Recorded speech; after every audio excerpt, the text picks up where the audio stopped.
Coming up on the Stifel Snow Show, we'll bring you the biggest stories in skiing and snowboarding. It's a tour de force, and we're ready to be your guide to the brightest cross-country stars in pursuit of overall greatness. Then, get ready to pick up the speed in Alpine. We'll recap the women's and men's recent events, including the return of one of the greats. And don't get it all twisted, or do. We're tricked out of raising the roof because sky's always the limit in snowboard and freeski halfpipe. Let's go!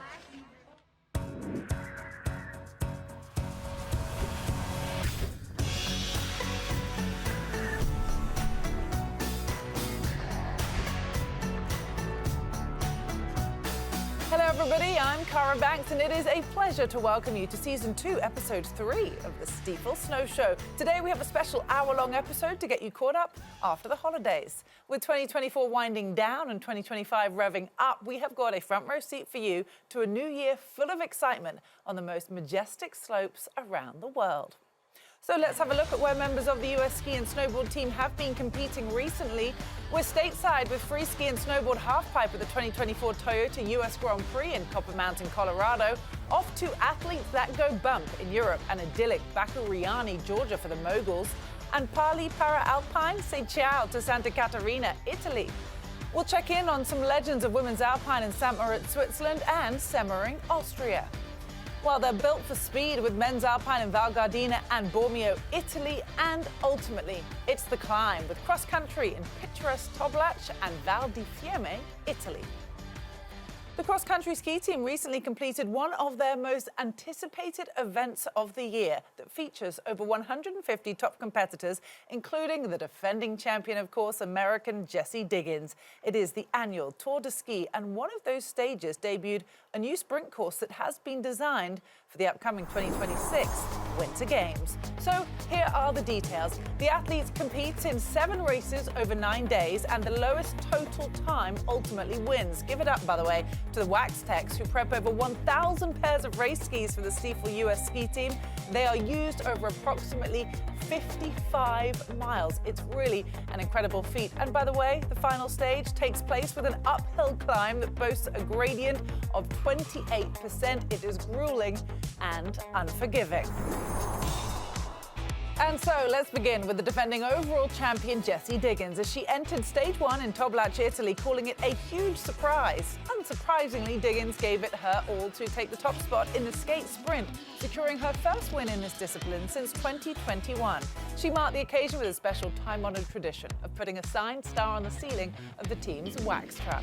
Well, on to the next day in stage 2, a classic 15K mass start. Diggins fronting a tight lead group saying, quote, "I never gave up. I've dreamed of a classic victory for so long, and today it finally happened." The Afton, Minnesota native nabbing her first ever World Cup victory in classic skiing. Fast forward to the final grueling stage 7 in Val di Fiemme, Norway's Therese Johaug now leading the overall, with Diggins entering the final stage ranked 3rd. Also known as the final climb, in this stage of the tour, competitors tackle a 4-kilometer ascent up the Alpine course of Alp Chermies. Diggins battled on to hold on to her overall podium position. A consistent Johaug was able to maintain the top spot. But the Stifel US ski team welcomed the support from one of their own, Lindsey Vonn, on site to cheer on her friend Jessie, who finished 6th on the day, gratefully landing 3rd in the Tour de Ski. Johaug celebrating her 4th overall title with a big show of national pride. Well, after emerging from a finish line collapse courtesy of the pain cave, and in spite of an apparent foot injury, Diggins admitted she learned to be tough in new ways, and it was a huge thanks to the amazing team around her. Smiles from Vonn and friends made her accomplishment even more special, the skiing great hailing it as an epic tour with so much support. Naturally, of course, having conquered the Tour de Ski, cue the bubbly, and don't forget a warm hug from husband Wade. On to the men in stage 1 in Toblach, where Norway's Johannes Klaebo maintains an expression of determination and confidence, and with unmatched endurance held fast, taking first and the tour lead. Stage 5 in Val di Fiemme now, where Klaebo remained untouchable for the greater part of the race, crossing the finish comfortably to win his 3rd stage and maintain his overall advantage. Then to stage 6, where mental and physical fatigue can reign. In spite of the rigors of the penultimate stage, Klaebo dominated the last climb, appearing almost effortless, looking back from his generous position out front as he sailed across the finish well ahead of his competitors. He ultimately stood atop the tour podium for a record-tying 4th time, saying, "I am super satisfied being first." An athlete with unmatched resolve, Klaebo kicking off 2025 with that overall win. And we're excited to hear more from the best men's cross-country skier of his generation. He will join us later on our program today. But first, these US athletes are taking on 2025 with their own dedication and resolution. Do you have any New Year's resolutions? Man, I haven't even started to think about this yet. That's a great question. I'm actually pretty horrible with New Year's resolutions. I just make something up and then I don't know if I stick to it. I've never been a resolution guy. No, I feel like if I need to change something, I try to do it as soon as possible. No, I don't believe in New Year's resolutions. Just set your mind to it and do it. Our first World Cup won't be until Lake Placid, January 18th. So my New Year's resolution this year is to win. To read at least a book a month. Probably hydrate more. I feel like I'm always trying to do that and I'm always failing, so drink more water. New Year's resolutions. Hopefully not to ski faster. Hopefully I figured that out by New Year's. My New Year's resolution is to probably get better at tinting my eyelashes. Beating my siblings in Mario Kart. Probably try to eat less candy. I have a good sugar tooth, so maybe less candy. That's hard in Europe. The candy is so good. My wife and I are gonna hike the Long Trail, the oldest long-distance hiking trail in America. It runs the full length of Vermont from Massachusetts to Canada. So that'll be good training for the Olympic year. Just take care of myself. I think especially going into, the Olympic year, there's gonna feel like a lot of pressure and it's just gonna be really important to take care of myself and do the things that I need to do for me. My entire life is one big goal. I guess a New Year's resolution would be to continue crushing it. Yeah, that's all I got.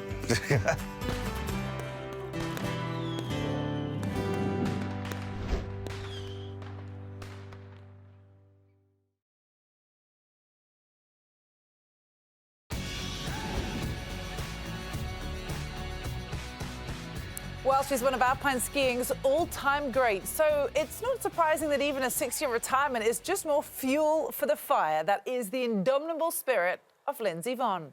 Calling a St. Moritz Super G her, quote, perfect start to a World Cup comeback as 2024 wrapped, Vonn set her sights on her ultimate goal of a return to the Olympics, maybe, in 2026.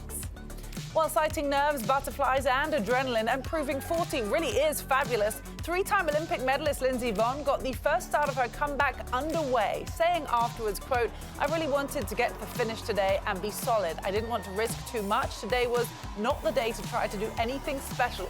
She's one slope closer to making her 5th Olympic team in Milan Cortina. While her 22-year-old teammate Lauren Masuga called the course challenging, saying the speeds were a little higher than expected and you really had to be on your toes and always moving. Salt Lake City's Masuga ultimately finished in 7th place, with Vonn taking 14th. The podium ending with 3 powerhouse women in Connie Hutter, Laura Gubarami and Sofia Goja in 1st, 2nd and 3rd. While hopping to Semmering, Austria, where Prior Lake, Minnesota native Paula Moltzen pushed hard in the giant slalom in spite of a dislocated shoulder from a tough crash in the Killington slalom just weeks prior. Matching her career best, Moltzen said she was proud to have put down 2 clean, consistent runs and very happy with the overall result. Italy's Federica Brignone, who was the winner in a Solden giant slalom this year, sent it down the course. The 4-time Olympian sailing over the finish line to clinch her 2nd giant slalom win of the season. And it was her first podium at this venue. Sweden's reigning Olympic champion Sarah Hector took 2nd, with New Zealand's Alice Robinson in 3rd. Now over to Val Gardena, Italy, where the Stifel US ski team men's speed squad added to their celebrated history, producing exceptional back-to-back results on the formidable Saslong slope.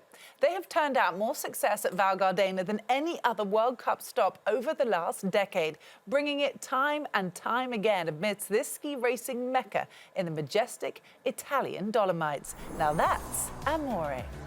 When every second make that every 100th of a second counts, that was the case when 33-year-old American Jared Goldberg's Super G start number was up. He was chasing Italy's Matteo Carse, who was holding a strong lead, but Goldberg's command of the track almost took the top spot, falling short by only a 100th of a second. It was the first ever World Cup podium for Goldberg in his 168th career start, and Carse's first World Cup win on home snow, leaving Swiss skier Marco Odermatt standing by for third with a smile.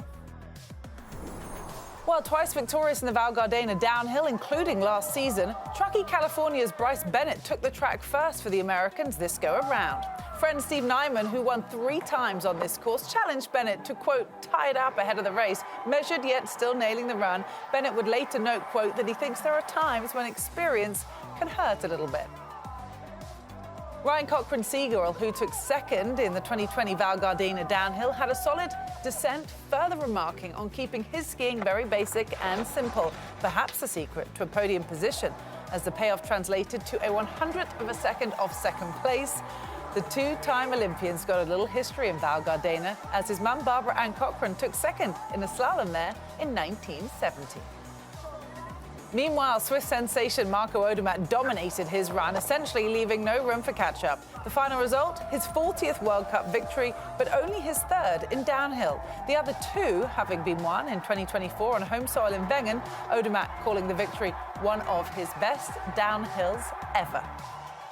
The podium rounded out by Odermatt's teammate Franjo von Almen and Cochran-Siegle. Bryce Bennett ultimately took 8th. Well, now some other alpine skiing news to report. And after a serious crash that resulted in a head and leg injury during downhill training in Bormio, Italy, France's Cyprien Zarazin faces a long and uncertain rehabilitation process after suffering a brain hemorrhage. We wish him all the very best. And on the heels of a surgery and measured recovery from her crash in Killington, Michaela Schifrin has now returned to snow in Colorado, and Ever the Optimist says that she is making good progress. Schifrin and her team have yet to determine when she will return to Europe and competition, but are assessing her status daily. All right, switching gears now, and we recently caught up with Bryce Bennett and Lauren Masuga for some pre-race prep in the same location where they have both enjoyed their best career World Cup finish domestically. Beaver Creek, Colorado is the location for this week's Stifel Spotlight.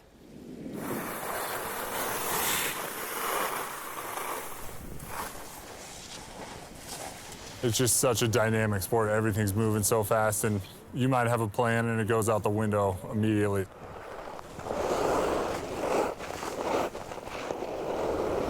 You try and strategize a little bit, but nothing too crazy. With it closed tighter, there's less on the weight where you can ski into it. I think the pitch is like some of the coolest feeling turns in downhill. Snow's super good, and you can just lace downhill turns down this super steep pitch, and it's an incredible feeling. Like, I ended up pretty low, and then it was like I just went out to that depth, and it just gives you a little bit of room to work with in the bottom of the tank. I feel like every year you come to Beaver Creek, you're like, oh, the snow can't get any better, but it seems to just get better and better. It's like a perfect carpet out there. It's awesome. Smooth transition, good move, absorb the compression, power through that compression. Nice move into the finish. Green lights. After first training run, you feel it out a little bit, and then second training, you just put a little bit more into it and risk a little bit more and see what you can get away with. That was cool.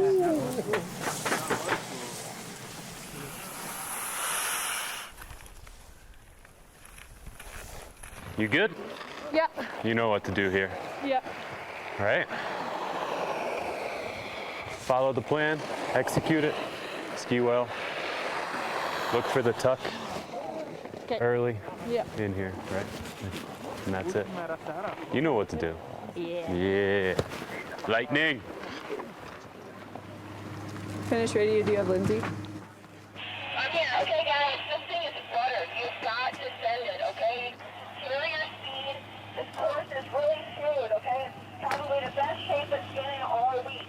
You guys have this. Send it. Let's go. Thanks, Lance. Copy. Questions? 14? 14 is Elena Gertoni, and then Fede's 15. Good So do you want to watch Fede? I want to watch Fede. Okay, so after Fede, we'll go. Okay.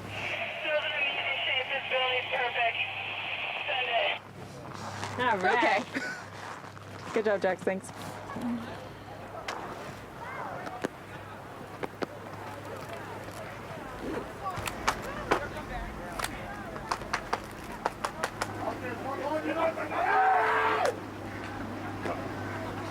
Let's go. Let's go. Come on.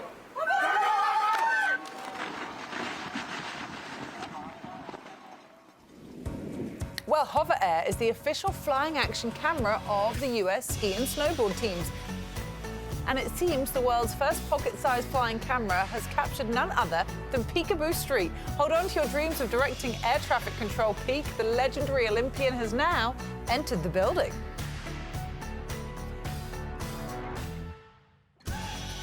Well, Hover Air is also a way to capture stunning photos and videos on the mountain, and athletes actually love its capability to capture their runs. And hang on a minute, it's now following Picabo entering Studio 7 here at NBC Sports, getting ready to join us on the Stifel Snow Show. We'll see her in just a minute. Picabo!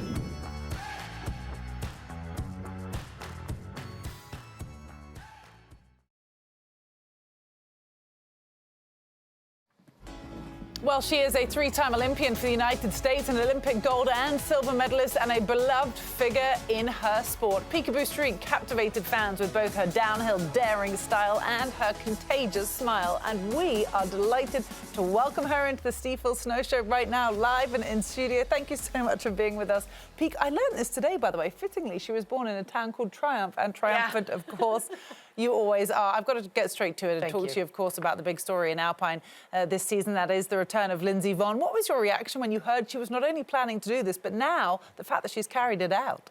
I was probably the least surprised of everybody, honestly. I've just watched her train and work so hard over the years, and even after retirement. And then just knowing how comfortable she is with her body and with her mechanics. One of the things we always talked about was whether or not we're satisfied. And she's always been very open with me to say, I'm never satisfied. I'm constantly striving to learn something new and to be better. And I think when she went through her knee reconstruction and she had her replacements done, she now has a leg that is functioning pain-free for the first time in decades. So she's got a lot more left in the tank. She hasn't been pushing hard out of the start. She's still working on juicing the bases of the skis, so she's got a lot of work to do yet. But no pressure, right? She's just doing it for fun. She's just doing it to like, hey, let me see what this body can do for me now. Well, as she revealed to us at the Birds of Prey in Beaver Creek, she said this was all ultimately hoping to build towards Milan Cortina. Of course, she'd like a couple more Olympic medals to her resume that somehow she is dissatisfied with. Let's switch now to men's Alpine. Jared Goldberg, incredible. He got his first podium in a Super G in Val Gardena in his 168th start. I mean, he has been a vet of the US ski team. What insight can you give us into his journey? The thing that's interesting about Jared is he took a crash, a really bad crash 2 years ago in Kitzbühel. He got fourth the day before. The next day, he's like, I was full send. I knew I could get on the podium, and he went for it, and he ended up losing track of the ground visually on one of the jumps, and it just came up underneath him, and he went down hard, and he hit his head really hard, and he suffered a TBI, which is a traumatic brain injury, AKA concussion that everybody knows. Well, it kind of lingered, but honestly, it was that summer, over the course of training, that he plays the electric guitar, and he takes it with him everywhere. And he recognized that he was getting tired. His eyes were getting tired, and they were straining and stinging, and that was the last lingering effects of this TBI. And so he started visual therapy once a week, and this is the progression that it starts with. These green and red lenses that then look at this piece of paper, and when his eyes are working together correctly, he can still see the picture behind the red and green lines. When his eyes are not working correctly, which is what was happening, one of them was stronger on the outside than the other, you'd lose track of the image. So this is the progression that he did. And then this is the second step of it. This is called the life preserver. As you focus clean and with both eyes strong on any one of those pictures, it becomes 3D when your eyes are strong enough and working together correctly. And that's how you know that you've nailed the exercise. This is the next step that he did this fall. He's walking on a balance beam. There's a big board under him, but then it's even thinner than a balance beam you'd see Simone Biles on. He's standing on that thing, foot in front of foot. He's looking down that rod through a translucent screen at a piece of paper with notes on it. And if he stays working together with both eyes, the notes are clear. If he loses track of them, he can't see them anymore. So he has to constantly like keep himself lined up. And all of it just translated into confidence and just the beast kind of skiing that you're seeing him do right now. Just, that's incredible to understand the work that goes in behind the scenes to some of these athletes. It was second. It was second by 100th of a second at Val Gardena. Let's take a closer look, shall we, at the track and the race that he ran. I would love to pull off his career best. Take it away. Huge start, right? Pushes tremendously fast out of the start, something he's been working on. And then you're going to see the familiarity that he has on the course as he comes in on the line on the jump. He just stays in his tuck. He milks the piece of terrain. He leans forward and then boom, great flight. He knows he's in the right position. He pulls his feet up underneath him. He rolls his shoulders forward and he is ready for action to just settle in for a nice flight. This is what a confident jump looks like. And then here's the difference in what a non-confident, he didn't nail it. He didn't quite get it right. He ended up actually missing a gate, but there's the difference in, I got this, I'm confident, I'm nailing it, and I'm struggling and I'm, whining it around trying to figure it out. And over the rest of the course, you can see him come out of his tuck when he needs to in order to make a really good, powerful turn, and you can see him reach. Right here, he finishes this turn really strong and solid, right? Angled in with his hips, totally inclined, but then the key is, as soon as he finishes this turn and he's got enough angle, boom, his skis are back straight and he's riding a flat ski. The flat base of the ski is way faster than the edges are. And he works for the whole rest of this course to get flat as soon as he can, to never sacrifice a turn for a tuck, to be ahead of the terrain in every section. See him reaching hard with his hands as he comes out of the turn and really trying to milk this course. And that eye therapy evidently has paid off. This performance is proof, right? This result is proof. It is. And this is a cloudy day that you're seeing him race on. He's actually more confident on a cloudy day than he is on the sunny, dark transition days because his eyes are still a little bit lazy in there. So that's a last lingering thing that he's got to work on. But I mean, fantastic run, humongous flight, and the celebration and the finish, it's so wonderful. That satisfaction to come in and see that number 2. Just what a wonderful moment. I need to get you doing this more often. It was nice to watch up close. Let's talk a little bit about what happened in Bormio. There were some pretty scary injuries, and this is a dangerous sport. Obviously, going to be the site of the 2026 Winter Olympics in Milan Cortina. What are your thoughts on some of the safety issues that we need to be aware of?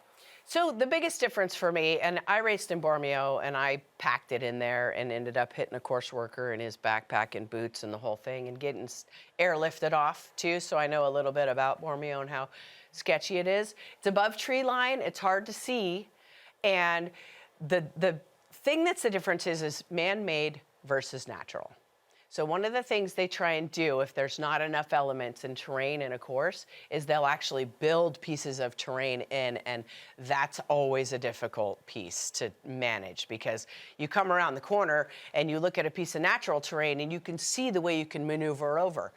Well, you come around the corner and you see a piece of man-made terrain and it looks like you're looking at the front of a wall, literally, and that's honestly what they were dealing with in Bormio. And some people, I think, stopped right before the jump and didn't even go off of it. And other people thought, let me pull this off. But it felt like an aerial jump that would just send you backwards. But they are going to be racing in February.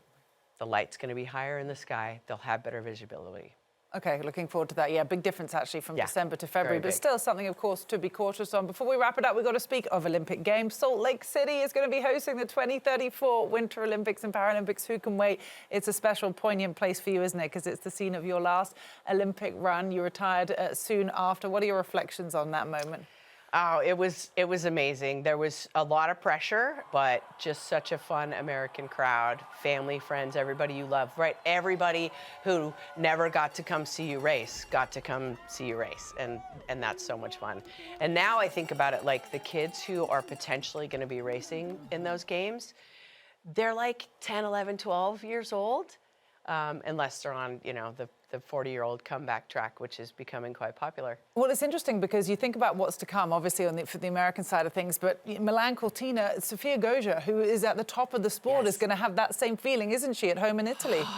Yes, I feel for her so much, because when you know it's the end of your career, you know it's like the cherry on top, it just makes the pressure that much more. And then to have it on home soil, she's shooting for the tip of the spear all of the time, but it has another magnitude at the games, and I can honestly say that I was very, very emotional. There were times when, like, I'm on the chairlift, I go across and I look down in the finish and I can hear the American chanting, and I was crying on the chairlift at how emotional it was. So it'll be a big deal for her. It'll be a pressure that she hasn't quite experienced yet, and it'll be fun for us to watch how she handles it. She, of course, good friends with Lindsey Vonn, and off to a great start this season with that win in Beaver Creek. Thank you so much, Picabo. We love talking to you and picking your brain. I'm going to get you back on this screen a little more often.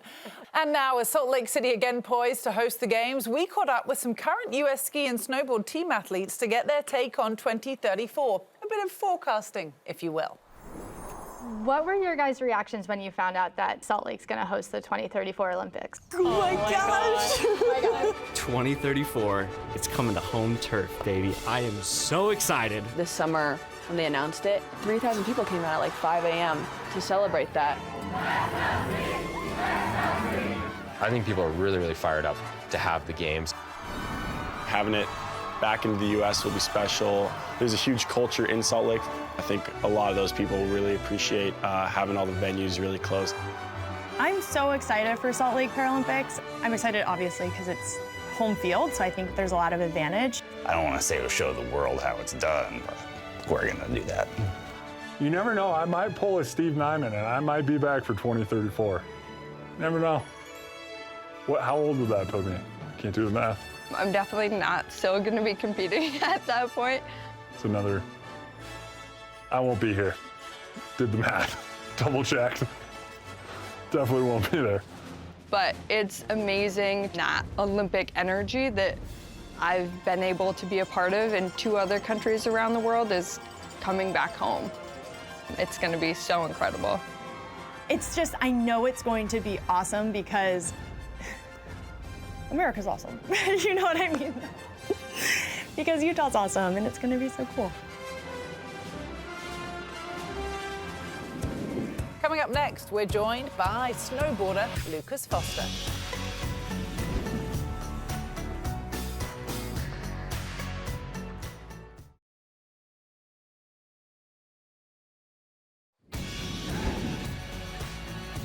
Well, welcome back stateside for the Toyota US Grand Prix, a Freeski and Snowboard World Cup halfpipe event from Copper Mountain, Colorado. This epic winter action sports series has been credited with helping to launch many an Olympian towards medals, including the likes of Chloe Kim, Jamie Anderson, Red Gerard, and Shaun White. Twist and shout. It's Alex Ferreira's Freeski world, and we're all just living in it. The 2-time Olympic medalist landing back-to-back double cork 1620s to mark the first time anyone has done a 16 with a tail grab, and of course celebrating with an ever-passionate pole twist. His excellence on full display in his home state of Colorado. And the devil's in the details, and in Nick Kepper's case, the blue jeans too. Yet the halo effect is shining for Gepper as his signature jeans represent accessibility to the sport. Gepper came out of slopestyle retirement, don't forget, for halfpipe last season and capped off Copper with his 3rd podium, saying he's hungrier than ever and gratitude is an understatement. While Ferreira dominated in 1st, Gepper 3rd, and the podium rounding out its 2nd place slot with Canada's Brendan McKay, who's also fittingly pursuing a master's degree in physics at the University of Calgary. While visualizing her seconds-away future as only a 15-year-old can, teen sensation Sarah Shimizu cemented a dominant day for Team Japan in what was only her second career World Cup competition. Her first in early December at Secret Garden, where she finished 5th after qualifying in the top spot. Her impressive run ending with a backside 540 waddle at the finish. Gotta love these trick names. Two-time and reigning Olympic champion Chloe Kim came in as the top qualifier and led the Americans on their day, putting up a fierce run of her own. Later sharing this trip showed her how much fun this really is. She's apparently feeling confident and enjoying the experience. And after nearly a decade out of the competitive field and in coaching, Maddie Shafrick of Steamboat Springs, not too far from Copper, is back competing out of retirement and looking towards 2026 Milan Cortina. Shafrick is putting a solid run down and expressed her gratitude after this to having the support from friends and family at the contest today. Shimizu topped the podium in first, while Kim was just off in 4th.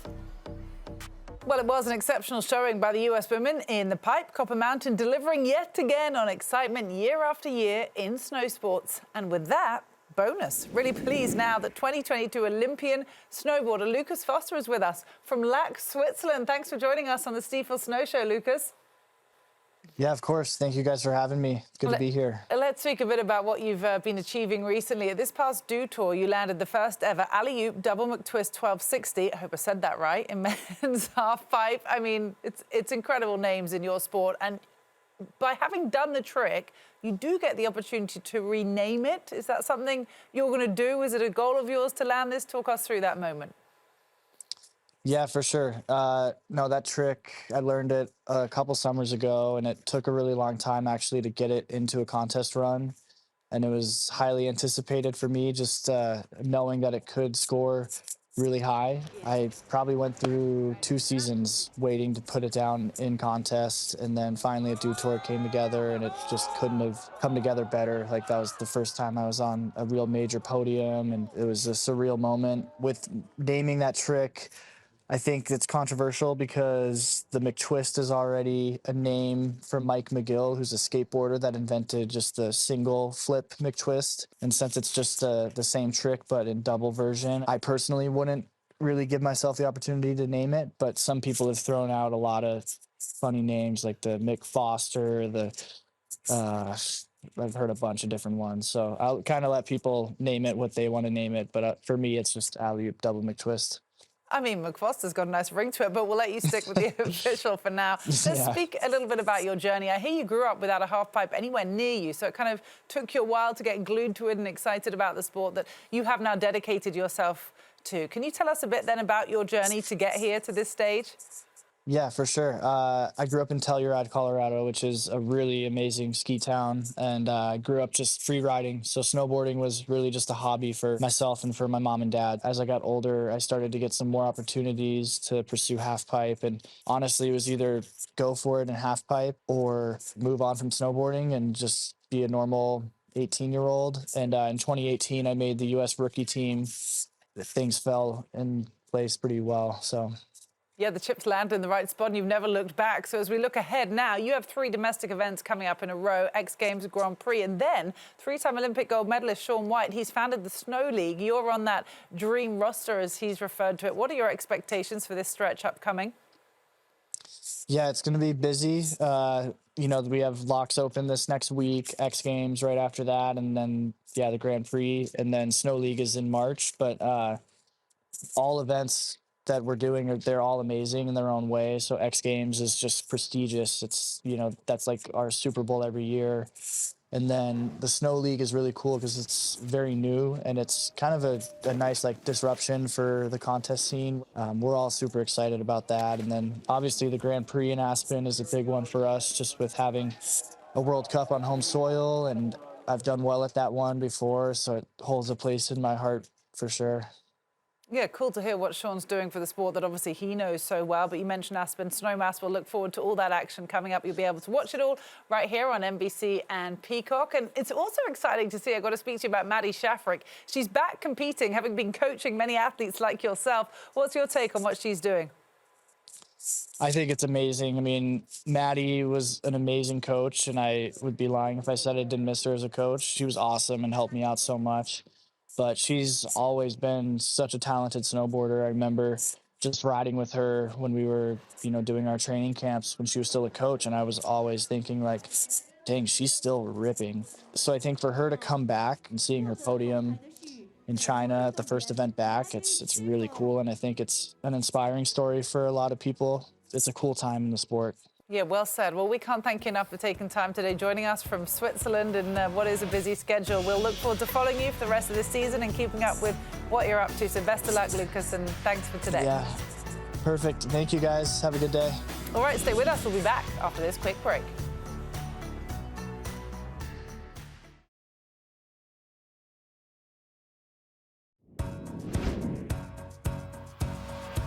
Well, we're back, and we've landed in Bakuriani, Georgia, with the world's top mogul skiers, including American Olivia Giacchio, who took her last final exam as a Columbia student while in Bakuriani. So let's catch up with the dominant U.S. women's team, our Stifel Stars of the Week, on the longest moguls course in the world.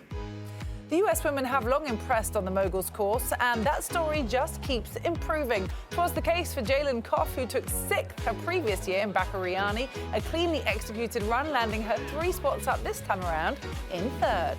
Olivia Giacchio showed an even better margin of improvement on the lengthy 918-foot course, landing 2 attractive cork 720 variations to earn the highest women's air jump score of the day. Those tricks of the trade earning her a top podium platform. She took 12th last go-around in 2023 at this venue.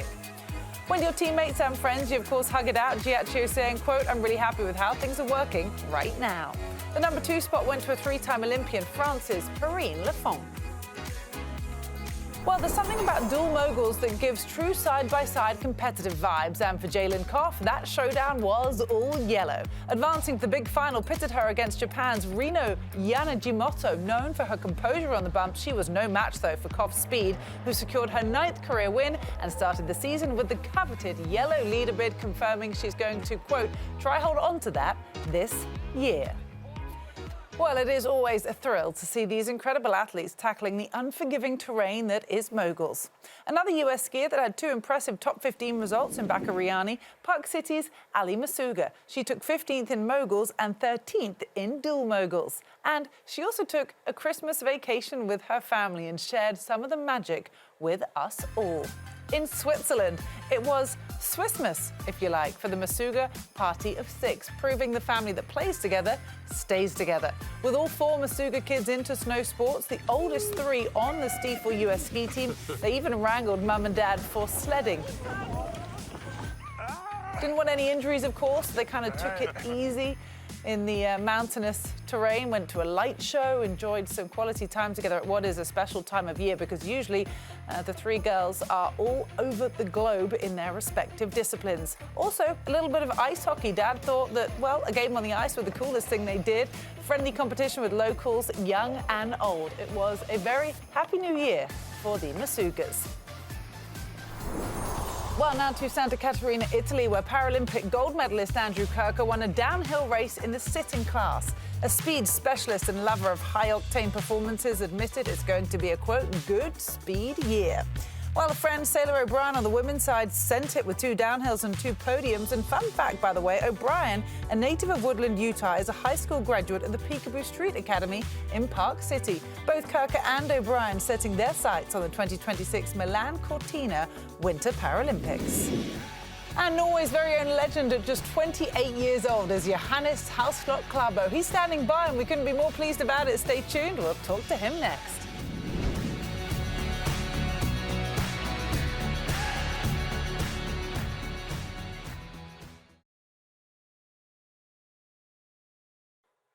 Well, he has been called the best men's cross-country skier of his generation, and he's just 28 years old. Norway's Johannes Klaebo, the 5-time Olympic gold medalist and 9-time world champion, is fresh off of his 4th overall Tour de Ski title.